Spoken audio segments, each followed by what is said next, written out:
Sicuramente non l'ho scelta io, ma me l'ha data Dio, più che sicuro, perché è stato il mio destino incontrarla e sono molto molto felice.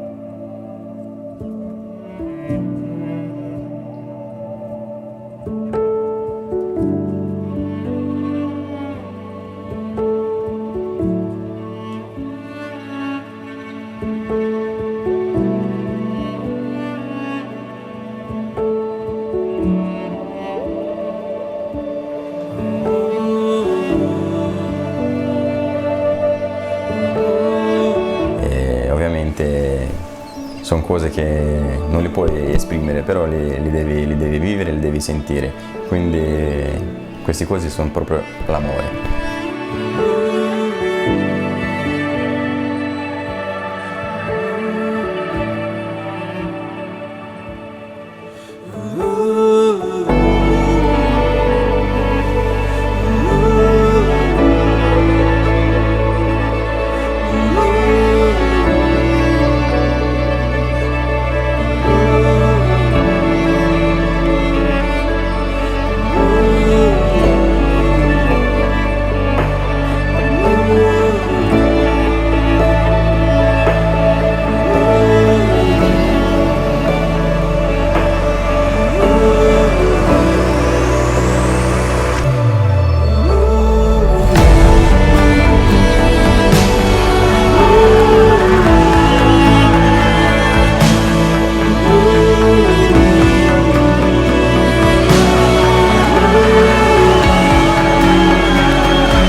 Queste cose sono proprio l'amore e quindi io ci ho provato di darci questo sentimento che io lo sento nel mio cuore a mia futura amore, che sarebbe Maria.